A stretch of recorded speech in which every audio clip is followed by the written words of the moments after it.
So depending on where you are in the world, I'd like to say good morning, good afternoon or good evening and pass on my thanks for your time today. And thank you for joining us at ESP for this session on the changes to statutory induction for early career teachers.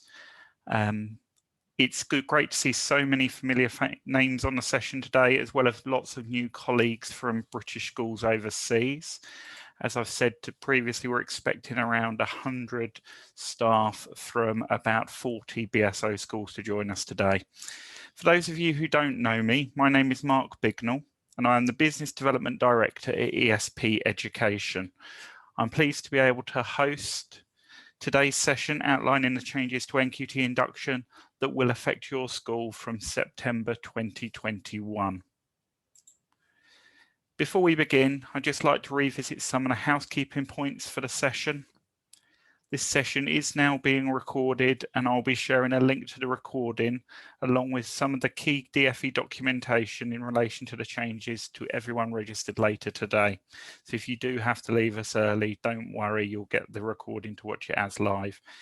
If you haven't already, can I please ask everyone to make sure their cameras are turned off to maximise connectivity for everyone on the call and ensure your microphones are muted. If you do have any questions or points of clarification through the session, please do drop them in the chat function and I'll look to pick up key themes throughout the session during Q&A at the end or via post-session FAQs. And if there is anything that you feel relates solely to your school and you'd like to speak to privately, we can arrange a call after today to pick that up. So during today's session, we will be looking at the arrangements for induction under following changes in statutory regulations from September 2021. Consider which schools are eligible to support DFE recognised induction going forwards. Look at the roles and responsibilities of those supporting induction in BSO schools, as well as what assessment will look like going forwards for you. And finally, we're going to consider your options for ECF-based CPD and how ESP can support your school as you prepare for the 2021-2022 academic year. So we'll just pause for a second while I admit the next group of participants, and then we'll move on.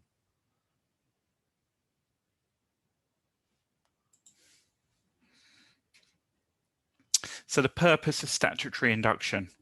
Statutory induction, commonly known as NQT induction previously, is the bridge between initial teacher training and a career in teaching.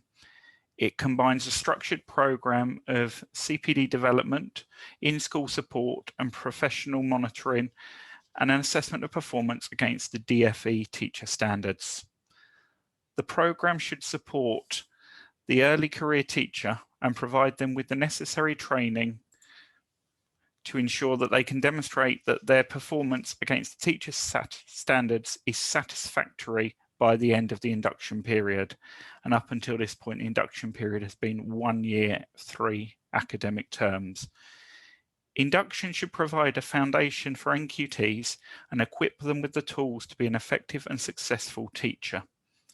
From September 2021, and that's the 1st of September 2021, the DFE are rolling out the Early Career Framework reforms, which use the acronym ECF, and this brings with it planned changes to statutory induction arrangements. The ECF will impact on induction processes in UK maintained schools, academies, independent schools, and British schools overseas. We're delighted to now have full sight of the final statutory guidance from the DFE. And I hope today's session will answer any questions you have and remove any concerns you may have about the changes that are ahead. Information on the ECF can be found on the DFE website, and as I said, a link to this will be shared with you along with a recording after today's session.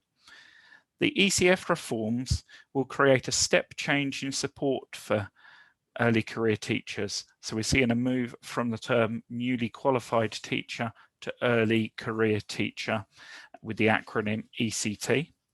And the ECF provides access to a structured 2-year package of high quality professional development for those in their early careers. The reforms are part of the DfE's teacher recruitment and retention strategy, the consultations on the introduction of IQTS that closed today, and the International Education Strategy, which was released with revisions earlier this year.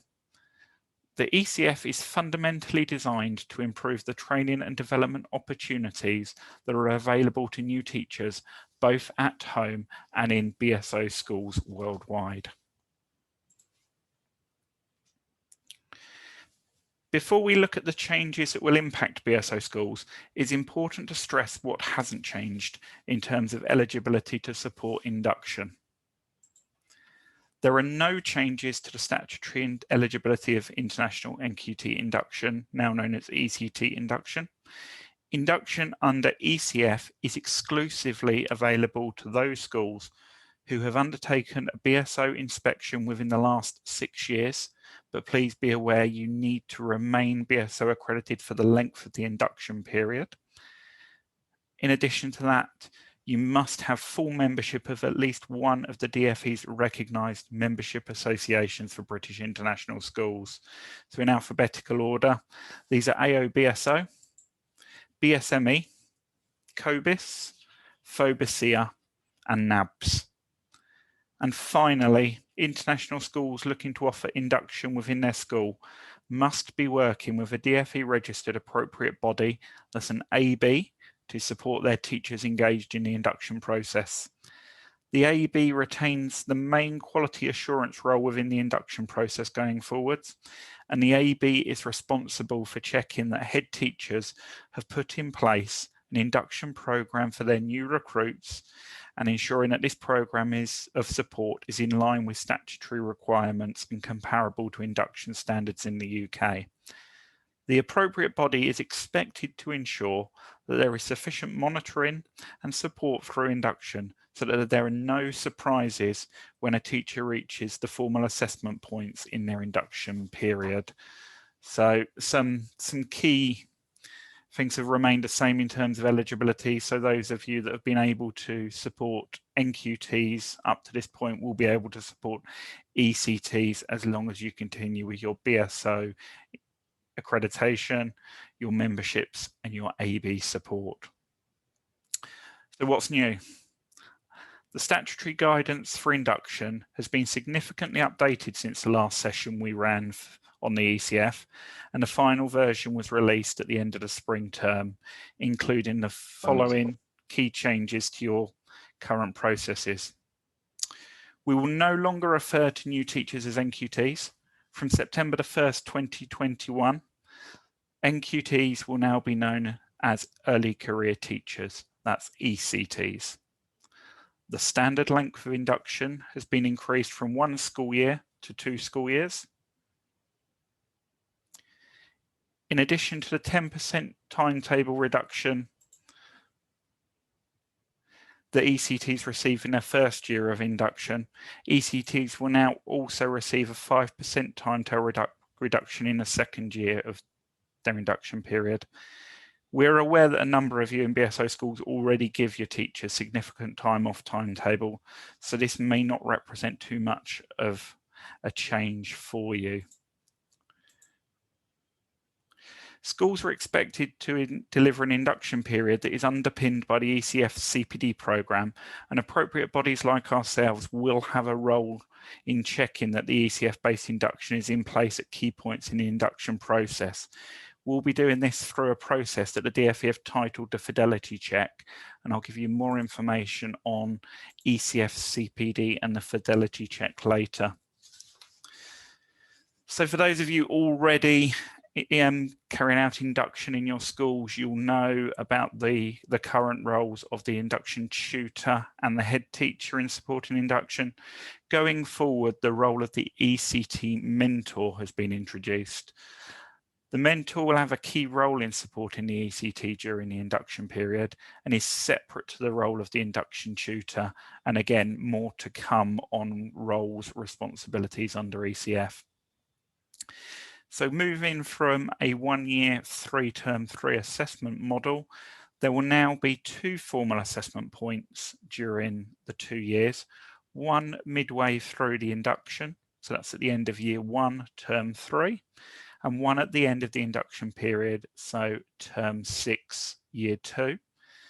These are going to be supported by regular progress reviews, to monitor progress, and these progress reviews, the DfE are looking to be completed in terms 1, 2, 4 and 5, and again more on dates and formal assessment to come.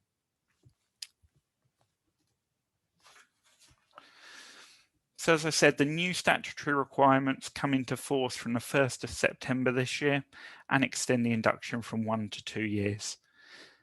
There's some key points here in terms of implementation to note, as this will apply to all ECTs who commence their induction on or before or after the 1st of September 2021.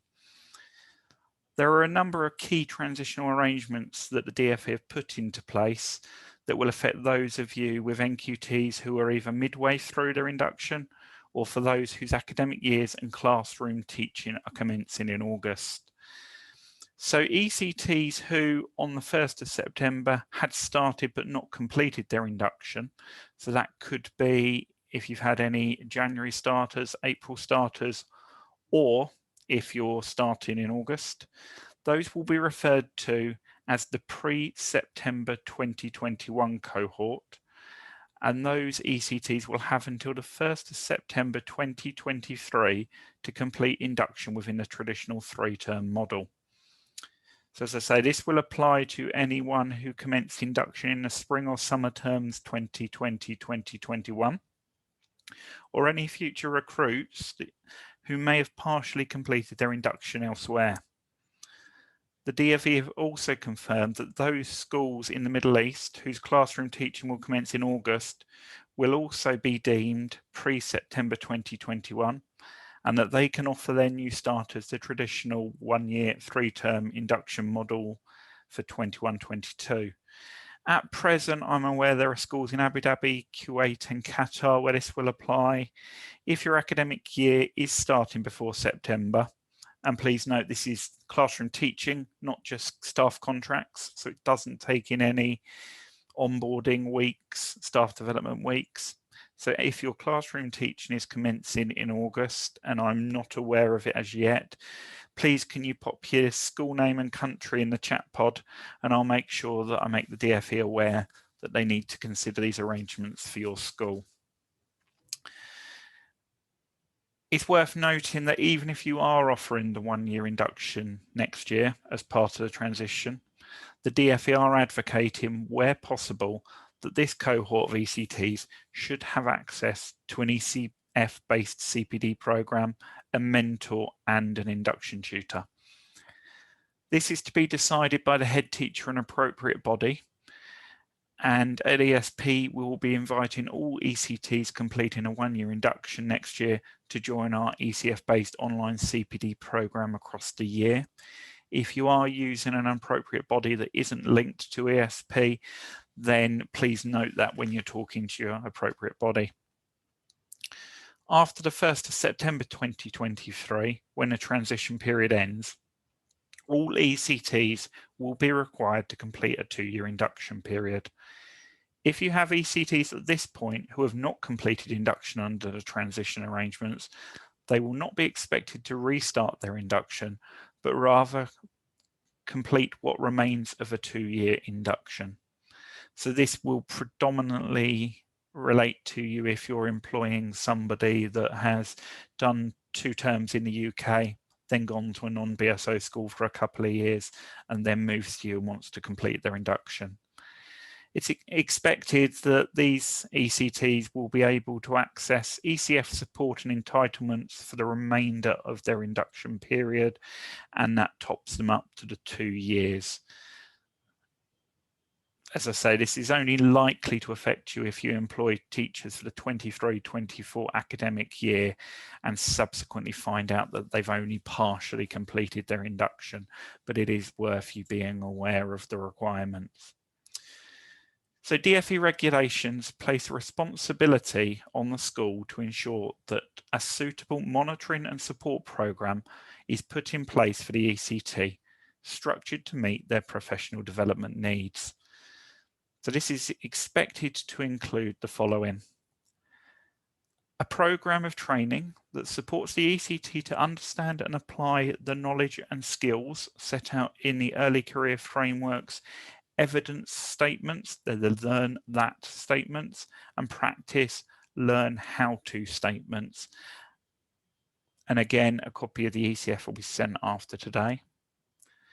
Regular one-to-one mentoring sessions from a designated mentor, and this mentor is expected to hold UK QTS and have the time and ability to carry out the role effectively.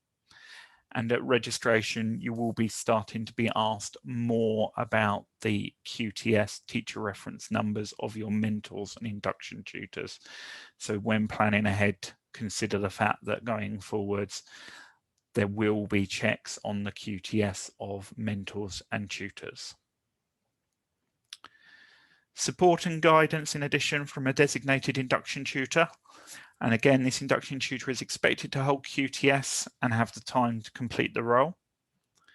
Regular observations of the ECT's teaching with written feedback provided.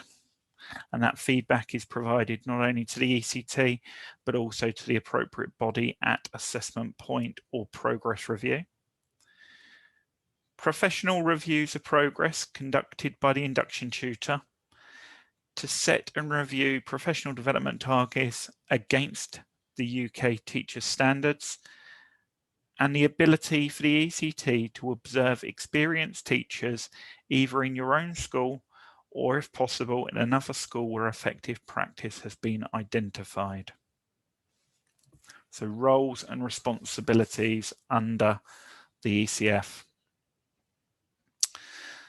The head teacher is required to identify a person to act as the ECT's induction tutor to provide regular monitoring and support and the coordination of assessment. The induction tutor, as I say, is expected to hold QTS and have the necessary skills and knowledge to work successfully in this role and be able to assess the ECT's progress against the teacher standards.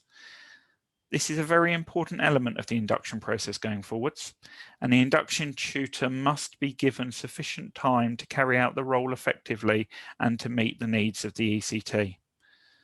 The induction tutor, supported by the appropriate body, will need to be able to make rigorous and fair judgments about the ECT's progress in relation to the teacher standards. They will need to be able to recognise when early action is needed in the case of an ECT who is experiencing difficulties and seeks support. So going forwards, while it's an ECF-based induction, assessment, I stress, remains against the DfE teacher standards. For those of you that are already supporting induction, you'll be well aware of those, and I'll send a link to those after the call. It is acceptable for the head teacher to take on the role of the induction tutor. It is important to stress, though, that the role of the induction tutor going forwards is a separate role to that of the mentor.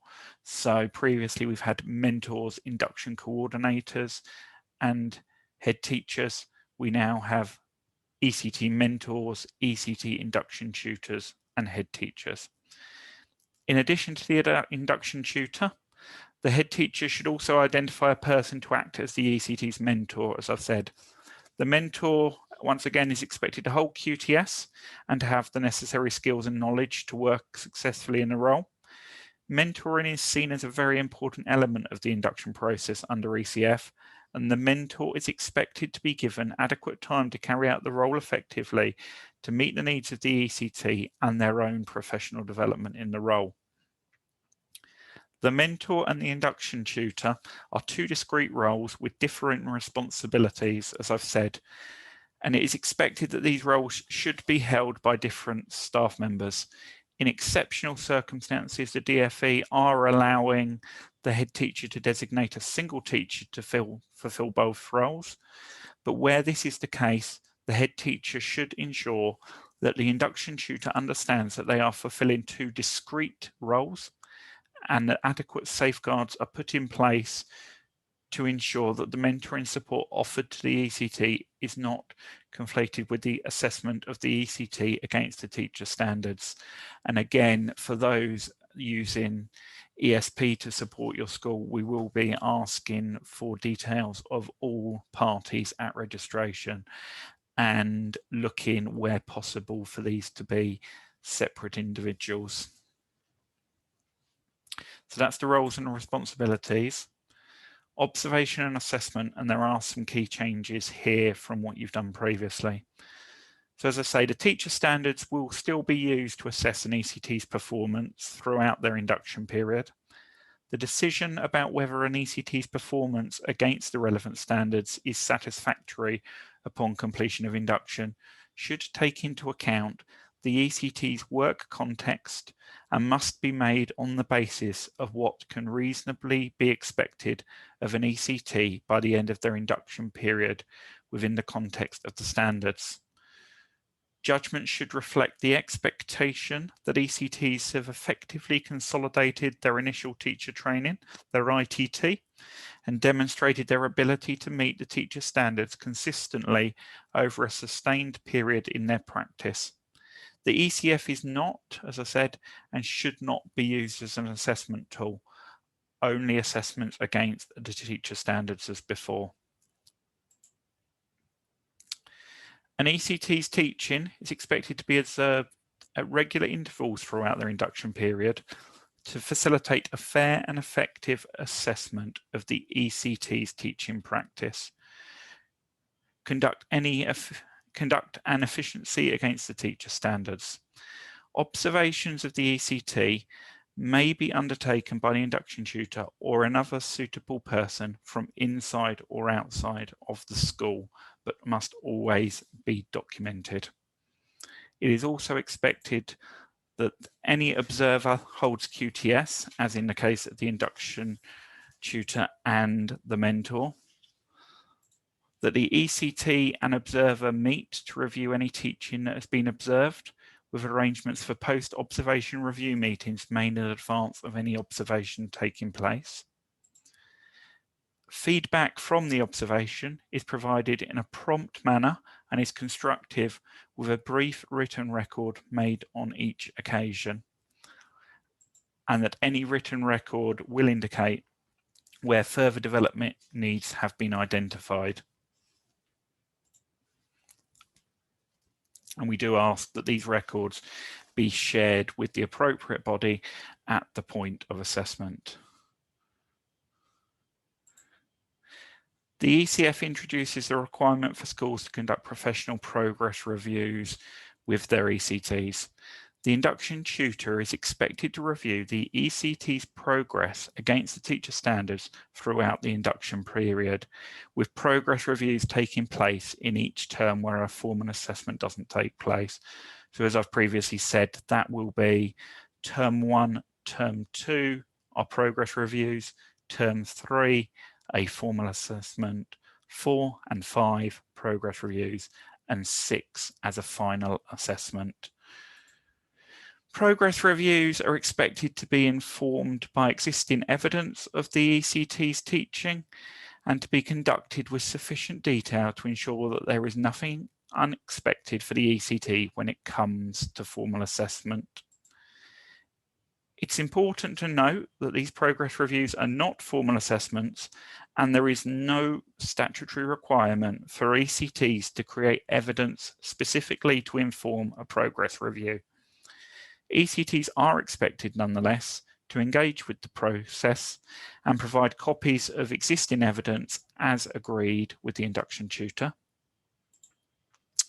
A written record of each progress review is expected to be retained and provided to the ECT after each meeting, with the record clearly stating whether the ECT is on track to successfully complete induction, briefly summarising evidence collected by the induction tutor, and stating the agreed development targets.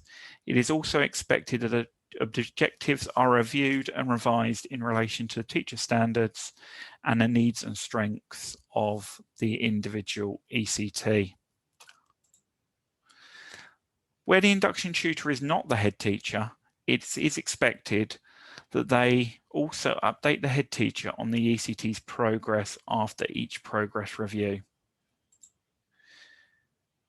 It is expected that the induction tutor notifies the appropriate body and ECT after each progress review, stating whether the ECT is making satisfactory progress.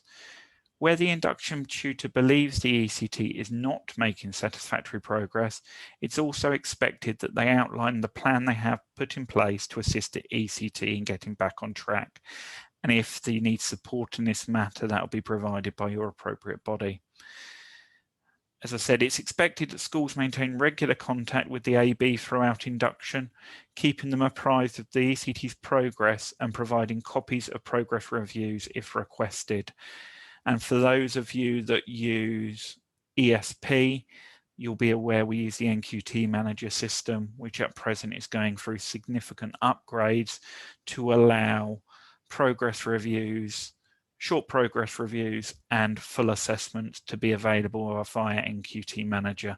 So you'll remain having the opportunity to upload your evidence and record your findings on that through induction period. And that will remain the main document transfer tool between yourselves and us at ESP.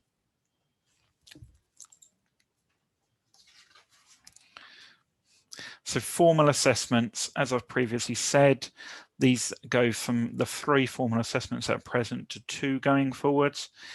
And ECTs should have formal assessments carried out by either the head teacher or the induction tutor. Mentors should not carry out formal assessments unless they are also carrying on the role of the induction tutor.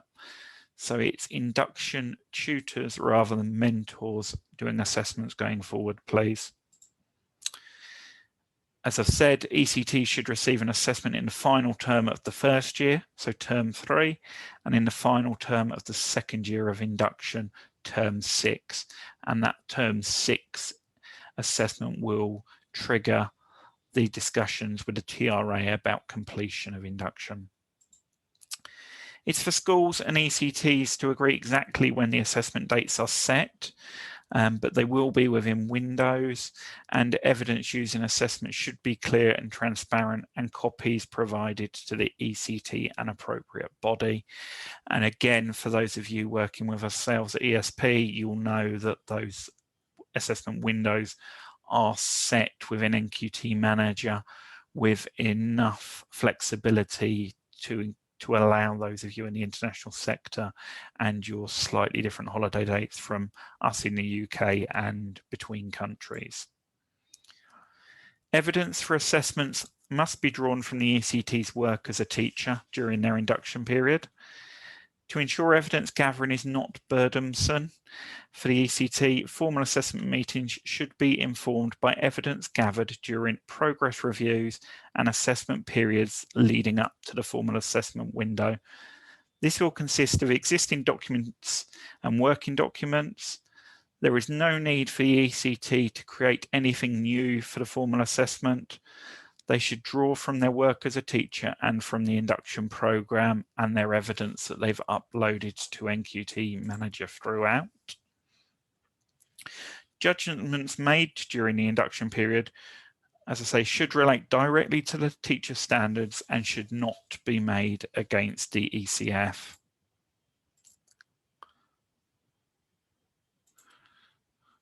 ECTs should be kept up to date on their progress. There should be nothing unexpected, as I've said. And formal assessment reports should be completed for both formal assessments. These reports should clearly show assessment of the ECT's performance against the teacher standards at the time of the assessment, and the final assessment meeting is at the end of the induction period as before and will form the basis of the head teacher's recommendation to the appropriate body as to whether, having completed their induction period, the ECT's performance against the teacher's standards is satisfactory, unsatisfactory, or whether or not an extension should be considered. This recommendation should be recorded on the final assessment report and will be retained within the new NQT Manager forms and will evidence our judgments at the appropriate body in final recommendations to the DFE.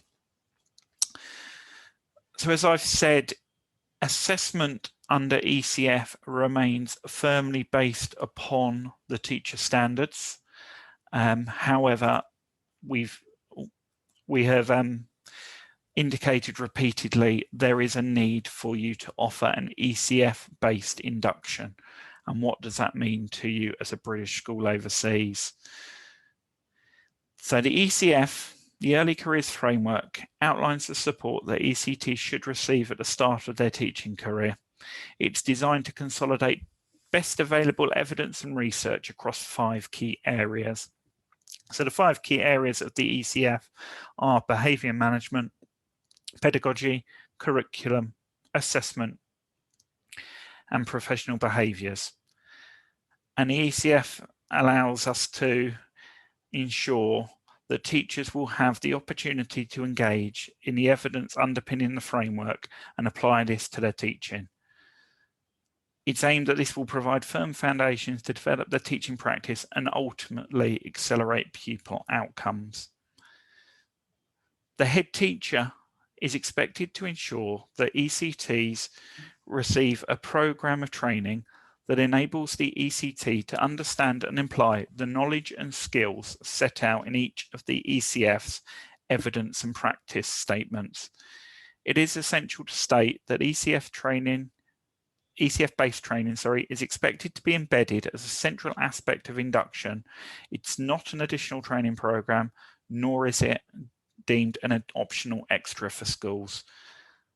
So there are 2 options available to you in BSO schools to enable the delivery of an ECF-based induction. You can choose to either deliver your own training using DFE accredited materials and resources. You can use the freely available DFE accredited materials, which includes ready-to-use materials and resources for new teachers and mentors, to deliver your own early career teacher and mentor support.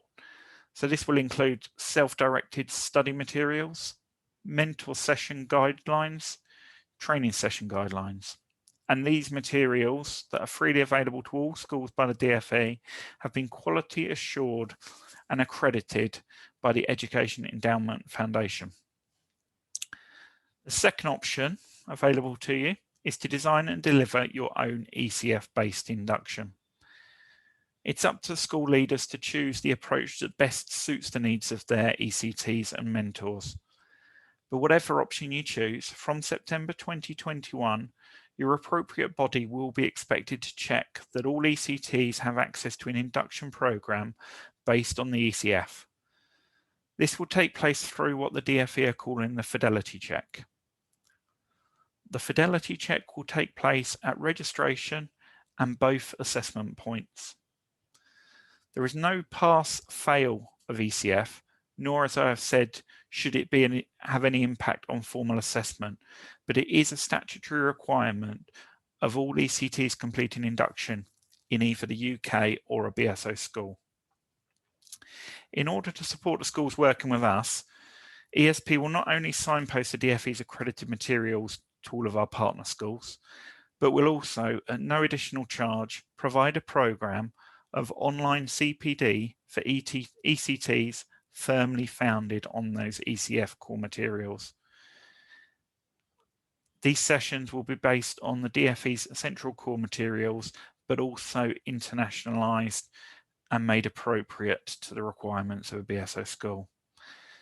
So based upon the underlying principles of the ECF, our support provides all the information and training that an ECT requires to flourish during their first 2 years in the profession. This CPD programme will include sessions focusing on the key ECF themes of behaviour management, pedagogy, curriculum, assessment, and professional behaviours. And these sessions will be provided to the cohort of ECTs via Zoom, and recordings made available to anyone that can't join live to review them as live. So on to further support from ESP for you.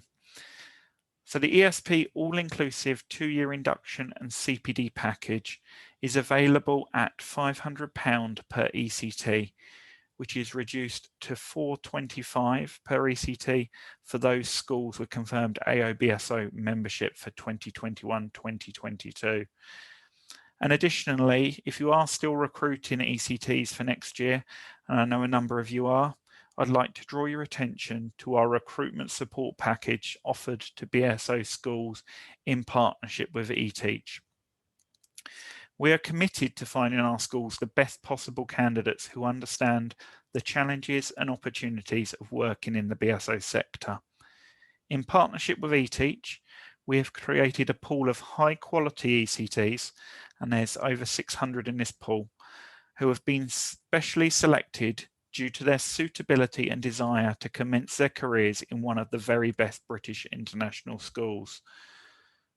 All ECTs in the pool have received training and information about the BSO sector, the changes to induction, and the expectations you have of ECTs as leaders of BSO schools. In addition to this, they also receive a full onboarding support package from us at ESP to ensure a smooth transition into their new post. And those ECTs applying for jobs in schools that are eligible to offer 1-year transitional arrangements will be made aware of this. The placement of candidates in the pool will be managed by Amanda Piccillo and myself, and are available to our partner schools for flat rate placement fees of £1,500 per appointment. So if you do have gaps where you're looking for ECTs still for next year and are interested in finding more out about this service, please do email me on nqt@espeducation.co.uk. I can then arrange for a time to discuss your recruitment needs and arrange a session for the ECT pool where we can showcase your school for you. So that's an offer that we can run right up to the point of the start of the academic year. So if you do also have anyone not turn up, please do let us know. So that brings to an end the formal information on a session, and we have got a short period of time of about 20 minutes if anyone does have any questions.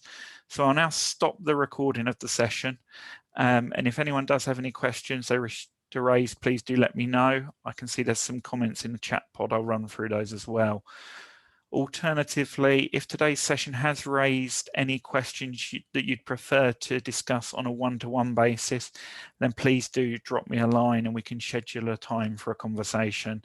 Again, the email address for all things NQT is nqt@espeducation.co.uk.